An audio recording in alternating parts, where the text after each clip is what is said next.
간단하지만 강력한 그 테스트로 내 인생을 후회 없이 잘 살아갈 수 있는 가이드라인을 찾을 수 있었어요. 좀 더 객관적으로 나라는 사람이 어떠한 인생을 살았으면 좋겠는지를 판단해 볼 수 있죠. 실제로 푸고 테스트는 기업과 제품의 브랜드 스토리나 가치를 찾는 과정에서 많이 쓰여요. 그게 어떤 테스트냐면요.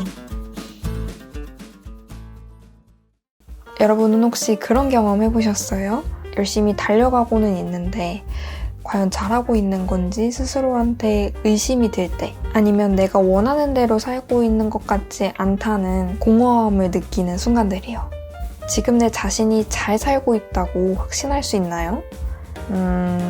저는 단번에 네! 라고 답할 수가 없었어요. 왜냐면 잘 산다에 대한 기준조차 생각해 본 적이 없었거든요. 나에게 있어서 어떤 것이 잘 사는 건지를 알아야 내가 지금 잘 살고 있다, 아니다를 판단할 수 있겠죠. 그리고 그 이후에도 내 인생의 기준으로서 나아가야 할 방향을 제시해준다거나 후회 없는 선택들을 할 수 있도록 도와줄 것이고요.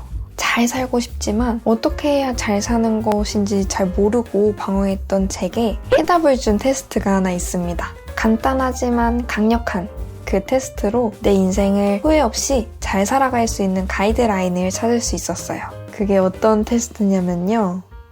바로 내가 생을 마감했다고 가정하고 나의 부고기사를 써보는 부고 테스트입니다. 보통 유서 쓰기는 한 번씩 해보셨거나 안 해봤다 해도 주변이나 혹은 미디어에서 한 번씩 들어보셨을 거예요. 하지만 오늘 소개해드릴 부고 테스트는 유서 쓰기랑은 조금 다릅니다. 유서 쓰기는 완전히 내 주관적인 감상을 적으면서 소중한 사람들이나 감사한 것들에 대해서 생각해보는 것이라면, 부고 테스트는 제3자의 입장에서 나의 죽음을 바라보는 거예요. 어떤 기자가 내가 죽었다는 소식을 듣고 나에 대해서 부고 테스트를 써보는 거죠. 그래서 좀 더 객관적으로 나라는 사람이 어떠한 인생을 살았으면 하는지, 세상에 어떤 영향력을 끼쳤으면 좋겠는지, 그리고 죽어서도 어떻게 기억되었으면 좋겠는지를 판단해 볼 수 있죠. 그래서 이게 다 모이면 내가 죽었을 때 이런 기사가 난다면 나 스스로 정말 잘 살아왔다고 이야기할 수 있겠다라는 기준이 됩니다. 이것이 곧 나의 삶의 방향을 제시해주는 가이드라인이 됩니다. 실제로 부고 테스트는 기업과 제품의 브랜드 스토리나 가치를 찾는 과정에서 많이 쓰여요. 기업이 사라지게 됐을 때 소비자들이 기업의 어떤 부분을 그리워할 것인지를 생각해보면서 기업의 핵심 메시지나 가치를 도출해내는 거죠. 끝을 생각하면 시작이 다르다라는 말이 있죠. 우리도 나의 마지막 순간을 상상하면서 내 인생에서 가져가야 할 핵심 가치, 궁극적으로 추구하고픈 삶의 방향을 한번 알아차려 봅시다. 그렇다면 이제부터 나의 부고 기사를 써볼까요? 이게 쉬워 보여도 막상 책상 앞에 앉으면 되게 막막해요. 무작정 처음부터 내가 살아있는 동안 왜 살고자 하는지를 생각하려고 하면 답이 안 나오는 게 당연합니다. 우리는 그걸 찾기 위해서 이 테스트를 하는 거잖아요. 그래서 내 부고 기사를 쓰기 전에 저 스스로에게 던졌던 질문들을 좀 알려드릴게요. 이 물음들에 하나하나씩 답하다 보면 나만의 부고 기사를 쓰는 데에 힌트를 얻으실 수 있을 거예요. 지금부터 알아볼까요? 첫 번째, 죽기 전까지 여러분이 수행하고 싶은 여러 역할들이 무엇일까요? 그리고 각각의 역할 수행에 있어서 어떤 모습을 보이고 싶나요? 역할이라고 하면 저 같은 경우엔 딸, 누나, 연인, 친구, 동료부터 시작해서 미래에는 엄마 혹은 직업명이 될 수도 있겠죠. 내가 죽었을 때 혜빈이는 이런 딸이었지, 어떠한 누나였지, 어떠한 친구였지, 이런 동료였지, 이렇게 기억된다고 생각했을 때 그 어떠한 그 부분에 들어가는 나의 모습을 한번 적어보시는 거예요. 내가 하고 싶은 역할들이 무엇이지? 내가 하고 있는 역할들이 어떤 것들이 있지?를 한번 쭉 나열해서 적어보신 다음에 이 역할일 땐 이런 모습으로 보였으면 좋겠고 저 역할일 땐 저런 모습으로 보였으면 좋겠다라고 한번 적어보세요. 그러면 내가 어떤 사람으로서 어떤 삶을 살고 싶은 건지 자연스럽게 깨달을 거예요. 두 번째 질문, 여러분이 일생 내내 유지하고 싶은 나만의 분위기는 무엇인가요? 사람마다 풍기는 분위기는 다 다르죠. 다른 사람이 나를 봤을 때 저 사람은 어떠한 분위기를 풍기는 사람이다 라고 느꼈으면 좋겠는 그 분위기는 무엇인지 생각해보세요. 그리고 더해서 그 분위기는 이러이러한 나의 행동이나 경험, 성장 과정이 기반되어서 나타나지는 것이다 라고까지 생각할 수 있다면 내 상상에 디테일을 더할 수 있을 거예요. 저로 예시를 들면 저는 언제나 또 누구에게나 사랑이 막 뿜어져 나오는 사랑스러운 사람으로 기억되었으면 좋겠어요. 그리고 가족, 친구, 연인, 동료 등 내가 만나는 모든 사람들에게서 받은 사랑이 기반되어 나타난다고 생각했습니다. 세 번째, 여러분이 이루고 싶은 것은 무엇이고 이룬 걸 가지고 어떻게 활용하고 싶나요? 만약 돈을 많이 벌고 싶다면 그 돈을 어떻게 사용할 것인지, 만약 학교를 만들고 싶다든지 혹은 기업, 미술관 이런 기관들을 만들고 싶다든지 아니면 어떠한 사업 하나 자체를 만들고 싶다면 만들어서 누구에게 어떻게 활용할 것인지에 대해서 생각해보세요.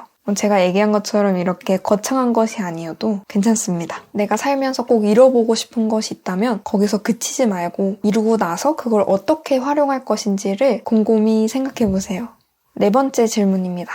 여러분의 어떤 부분이 다른 사람에게 영감이 되기를 바라나요? 내가 어떠한 행동을 취했을 때 나의 동료가, 나의 후배가, 또 나의 자식들이 이 사람은 정말 멋진 사람이다, 본받고 싶다 라고 자극받았으면 좋겠나요? 다른 사람에게 영감이 되었으면 하는 나의 어떠한 그 모습은 내가 갖고 있는 장점 혹은 가지고 싶은 강점으로 연결시켜서 생각해 볼 수 있을 거예요. 저 같은 경우에는 좋아하는 일이 생기면 겁없이 뛰어들고 도전하는 게 저의 강점이라고 생각하는데요. 그것이 다른 사람이 봤을 때 나도 저렇게 해보고 싶다라고 영감을 받을 수 있다면 저는 너무 뿌듯할 것 같아요. 그것이 진짜 내 강점이라고 인정받는 기분도 들고요. 네, 그리고 마지막 5번째 질문입니다. 여러분이 죽어서도 이 세상에는 남았으면 하는 여러분만의 정신이 있다면 무엇인가요? 저는 원래 죽음을 굉장히 무서워하는 사람이에요. 내 의식이 멈추고 나라는 존재가 과거의 사람이 되어버린다는 것 자체가 저에게는 극한의 공포와 불안감이었어요. 하지만 이 마지막 질문으로 저의 죽음에 대한 불안을 조금 내려놓을 수 있었습니다. 비록 내가 이 세상에서 사라져도 나만의 정신이 내 주변 사람들 혹은 내가 영향을 끼쳤던 사람들에게 계속 남아있다는 것이니까요. 여러분의 어떠한 정신이 무엇을 하고자 하는 사람들에게 기억되어서 생생히 살아 숨쉬었으면 좋겠는지 한번 생각해보세요. 그것이 내 삶의 총체적인 방향을 제시해줄 수도 있습니다. 네, 저는 이렇게 5가지 질문을 저 스스로에게 계속 물어보면서 내 부고기사는 이렇게 적어야겠구나라고 감을 잡을 수 있었습니다. 물론 사람에 따라 다 다르겠지만 1시간, 2시간 내에 다 답하기에 굉장히 어려울 수 있을 거예요. 저는 일주일이 걸렸습니다. 그러니까 한 번에 답을 쓰기 어렵다고 포기하지 마시고 곰곰이 질문들을 곱씹으면서 나만의 답을 찾아보세요. 부고기사는 그렇게 길지 않거든요. 그래서 부고기사를 직접 써보면서 이 중에서도 무엇이 내게 핵심적인 가치가 될 수 있는지를 찾을 수 있을 겁니다. 마지막으로 제가 써보았던 부고기사를 보여드리면서 오늘 영상 마치도록 할게요. 저는 이 부고기사 텍스트를 책상 앞에 붙여놓고 앞으로의 삶의 가이드라인으로 삼아보려고 해요. 이렇게만 살면 진짜 후회 없이 잘 살았다라고 자신있게 이야기할 수 있을 것 같거든요. 제 부고기사 뒤에도 여러분의 부고기사를 쓸 때 참고할 만한 예시 템플릿들을 덧붙여 놓을 테니까요. 제 부고기사랑 또 다른 템플릿들을 보면서 여러분만의 부고기사를 완성해보세요. 그래서 여러분만의 인생의 가이드라인을 찾을 수 있기를 바랍니다. 안녕! 매 순간 행복과 감사를 느끼며 영적으로 충만한 일생을 살아온 이혜빈 씨가 사망했다. 무수한 사랑을 받으며 자란 그녀는 나이가 들어서도 사랑스러움을 잃지 않았다. 좋아하는 일에 대한 그녀의 도전들은 눈이 부시게 반짝였고 많은 이들의 영감이 되었다. 스스로에 대한 믿음과 긍정이 뿜어져 나오던 그녀의 정신은 그녀와 함께한 모든 이들에게서 밝게 빛날 것이다.